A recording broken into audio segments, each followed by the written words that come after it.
বিশ্বজুড়ে এত এত ডলারের ছড়াছড়ি, এটা কি স্রেফ আমেরিকার উদারতা, নাকি এর পেছনে লুকিয়ে আছে অন্য কোনো খেলা? ঠিক এই প্রশ্নটা নিয়েই আজকে আমরা কথা বলবো। আজকের এই আয়োজনে আপনাদের স্বাগত। আজ আমরা খুব ইন্টারেস্টিং এবং সত্যি বলতে একটু জটিল একটা বিষয় নিয়ে আলোচনা করতে যাচ্ছি। আমরা একটা নির্দিষ্ট প্রবন্ধের যুক্তিগুলো একদম বস্তুনিষ্ঠভাবে ব্যবচ্ছেদ করব। প্রবন্ধটিতে বৈশ্বিক অর্থনীতির একটা বিশেষ দিক তুলে ধরা হয়েছে। মূলত বিশ্ব অর্থনীতিতে ডলারের দাপট কিভাবে আন্তর্জাতিক ক্ষমতার ভারসাম্য নিয়ন্ত্রণ করে, সেটাই এর মূল বিষয়। দেখুন, আমরা আজ কোনো পক্ষ নিচ্ছি না, বরং প্রবন্ধটিতে ঠিক কী দাবি করা হয়েছে কোনো রকম রাগডাক ছাড়াই আমরা সেটা ধাপে ধাপে বোঝার চেষ্টা করব। তো আলোচনার সুবিধার্থে পুরো বিষয়টাকে আমরা 5টা ধাপে ভাগ করে নিয়েছি। 1.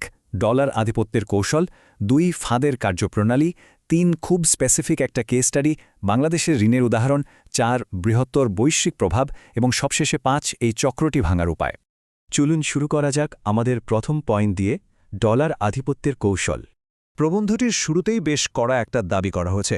লেখক বলছেন, বিশ্বজুড়ে এই যে মার্কিন ডলারের প্রবাহ, এটা কোনো দান খয়রাত বা উদারতা নয়। তিনি একে সরাসরি ডলার ট্র্যাপ বা ডলারের ফাঁদ হিসেবে আখ্যা দিয়েছেন। লেখকের মতে এটি এমন একটা সিস্টেম যেখানে আমেরিকা তার মিত্র দেশগুলোকে আর বিভিন্ন এনজিওকে ফান্ড দেয় ঠিকই, কিন্তু এর পেছনের আসল উদ্দেশ্য হল কৌশলগতভাবে মার্কিন ডলারের আধিপত্য এবং আমেরিকার বৈশ্বিক ক্ষমতাটা একেবারে কবজায় রাখা। বাইরে থেকে দেখলে ছবিটা কেমন? মনে হয় যেন দরিদ্র দেশগুলোকে সাহায্য করা হচ্ছে, লৈঙ্গিক সমতা আনা হচ্ছে বা অর্থনীতিকে চাঙ্গা করা হচ্ছে। কিন্তু প্রবন্ধকার বলছেন এটা স্রেফ একটা দৃশ্যমান উদ্দেশ্য।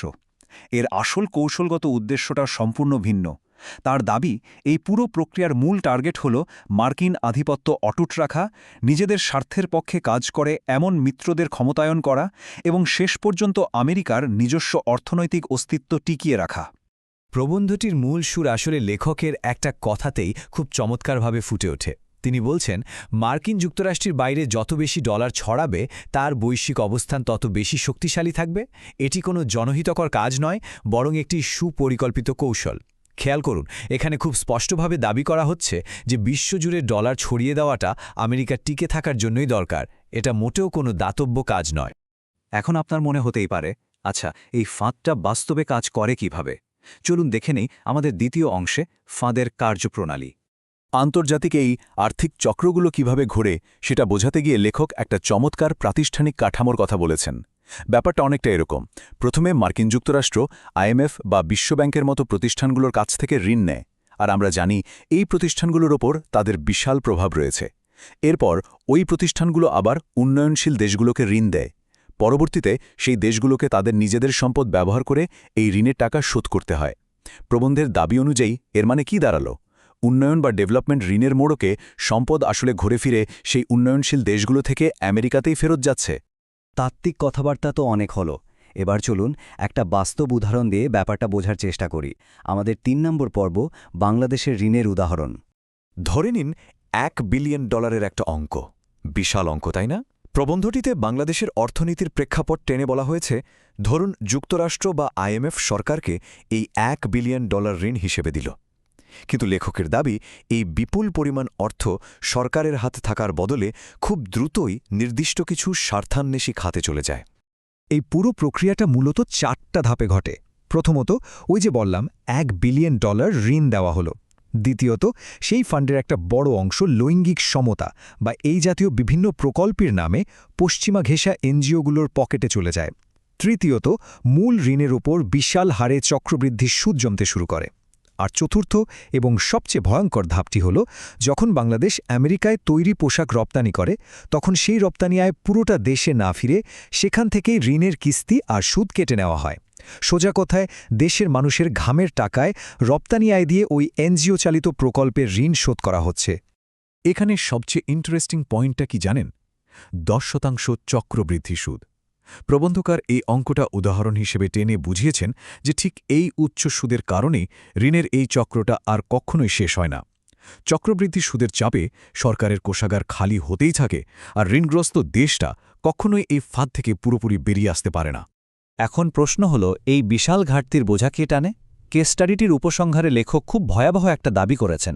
তিনি বলছেন, সরকারের কোষাগারে যখন টান পড়ে, তখন বাধ্য হয়ে সাধারণ মানুষের উপরেই করের বোঝা চাপিয়ে দেওয়া হয়। এই ধরুন, দৈনন্দিন জিনিসপত্রের উপর ভ্যাট বাড়িয়ে দেওয়া হলো। তার মানে কি আন্তর্জাতিক ঋণের চূড়ান্ত দায়ভারটা দিন শেষে ওই সাধারণ জনগণকেই মেটাতে হচ্ছে। এতক্ষণ তো আমরা শুধু একটা দেশের উদাহরণ দেখলাম, এবার একটু বড় ক্যানভাসে দেখি। আমাদের 4 নম্বর বিষয়, বৃহত্তর বৈশ্বিক প্রভাব। লেখক এই পুরো ব্যবস্থাটাকে অনেকটা ইকোনমিক হিটম্যান বা অর্থনৈতিক ঘাতক নীতির সাথে তুলনা করেছেন। এর ফলাফল কি? উন্নয়নশীল দেশগুলো পশ্চিমা দেশগুলোর অনুমোদনের ওপর একটা চিরস্থায়ী নির্ভরশীলতার চক্রে আটকে যায়। সরকারগুলোকে একরকম বাধ্য করা হয় পশ্চিমা সমর্থিত এনজিওগুলোর কথায় উঠতে বসতে, আর যদি অবাধ্য হয় তাহলে আন্তর্জাতিকভাবে বয়কট বা একঘরে করে দেওয়ার হুমকি তো আছেই।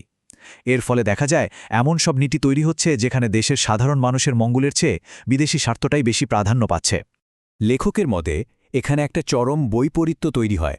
ব্যাপারটা এমন যে এই সিস্টেমে উন্নয়নশীল দেশের মুষ্টিমেয় কিছু স্থানীয় অভিজাত মানুষ হয়তো সাময়িকভাবে বেশ লাভবান হয়, তাদের পকেট ভারী হয়, কিন্তু দীর্ঘমেয়াদে পুরো জাতির একটা বিশাল সামষ্টিক ক্ষতি হয়ে যায়। জাতীয় উন্নয়ন কখনোই টেকসই হয় না, আর এই পুরো শোষণমূলক ব্যবস্থাটা বছরের পর বছর চোখের আড়ালেই থেকে যায়। তো এর কি কোনো সমাধান নেই? প্রবন্ধকার কিন্তু শুধু সমস্যার কথা বলেই থেমে যাননি, তিনি এই চক্র ভাঙার কিছু উপায়ও বাতলে দিয়েছেন। আমাদের শেষ পর্ব, চক্রটি ভাঙার উপায়। বাইরের এই শোষণ থামানোর জন্য লেখক মূলত একটা বুদ্ধিবৃত্তিক এবং সামাজিক জাগরণের ওপর জোর দিয়েছেন। প্রথম পদক্ষেপ হল বাস্তবতাটা স্বীকার করা, মার্কিন ডলারের যে একটা আধিপত্য আছে সেটা বুঝতে পারা। এরপর আইএমএফ বা বিশ্বব্যাংকের মতো প্রতিষ্ঠানগুলোর আসল ভূমিকা আর দেশের ভেতরে বিদেশি অর্থায়নে চলা এনজিওগুলোর কার্যকলাপ খুব তীক্ষ্ণ দৃষ্টিতে পর্যবেক্ষণ করা। আর সবশেষে যে কোনো পলিসি বানানোর সময় নিজের দেশের স্বনির্ভরতা আর অর্থনৈতিক সার্বভৌমত্বকেই সবার ওপরে জায়গা দেওয়া। আর এই পুরো কাজটা করার সবচেয়ে বড় হাতিয়ার কি? শিক্ষা এবং সচেতনতা। লেখক খুব জোর দিয়ে বলেছেন যে সাধারণ মানুষ যদি এই অর্থনৈতিক মেকানিজমটা ধরতে না পারে তাহলে তারা কখনোই এই প্রতারণামূলক বয়ান আর এর সাথে জড়িত স্থানীয় প্রভাবশালীদের রুখে দাঁড়াতে পারবে না। সোজা কথায় সাধারণ মানুষের সচেতনতা ছাড়া এই ফাঁদ থেকে বের হওয়া প্রায় অসম্ভব। পুরো আলোচনা শেষে একটা খুব গভীর প্রশ্ন আমাদের সামনে এসে দাঁড়ায়। আচ্ছা ভাবুন তো, উন্নয়নশীল দেশগুলোর তো রাস্তাঘাট, ব্রিজ, ইনফ্রাস্ট্রাকচারের জন্য বিদেশি ফান্ডের দরকার আছে, তাই না? কিন্তু একই সাথে তো নিজেদের অর্থনৈতিক সার্বভৌমত্বটাও বাঁচাতে হবে। এই দুটোর মাঝে আসলে ব্যালেন্সটা করা যায় কিভাবে? এই প্রশ্নটাই মূলত আমাদের ভবিষ্যতের বৈশ্বিক অর্থনীতি নিয়ে আরও গভীরভাবে ভাবতে বাধ্য করে। আজকের এই বিশ্লেষণ আমরা এখানেই শেষ করছি।